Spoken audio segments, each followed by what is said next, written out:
So hi, I'm Kenny Wilding Raybould. I'm a resident of Stoke here in Plymouth, which I think is the best ward in Plymouth. I'm also one of the founders of Stoke in Bloom. Stoke in Bloom was coined between a few residents and the village hub as a way to promote people growing in the ward. We have a really diverse mix of people that live in this ward, really great people, people that care about where they live, and people that grow. We really wanted to highlight that and celebrate that. And so Stoke in Bloom was born. So I think we had about 50, 60 entrants. I was expecting 10. Well, we chose to enter the Stoke in Bloom competition as a way of getting to know people in the local community, and through that I've gotten to know many really nice and good people around here. Our celebration and what we judge is based on your story, what you're doing, not how many plants you've got. You could have a pot.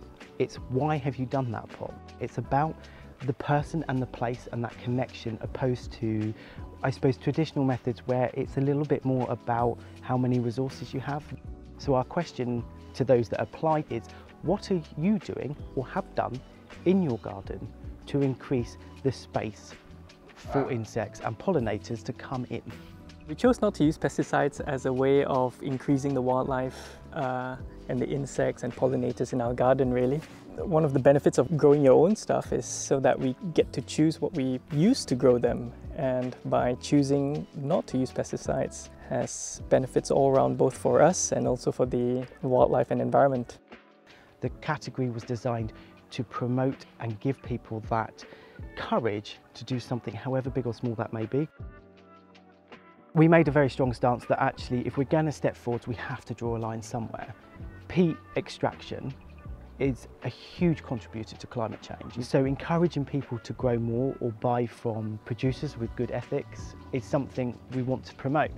We have to put a ban on pesticides. So when we're looking at gardens and sort of what can we do, I hear people say to replace those products we're no longer allowed to use. Well, ultimately, if any plant in the wrong place, well, the best thing is to actually just pull it out. You know, not to rely on the chemical to kill it, when you could just actually go down with a little fork to dig out those areas where you go, actually, I need to clean that up. Compost is one of the most natural resources that we can create in our own gardens.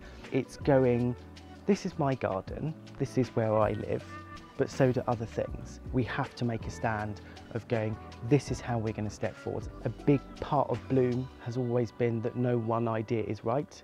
It's the collective of different ideas that create the right idea, if that makes sense. And that's what's really exciting about what we're seeing coming through.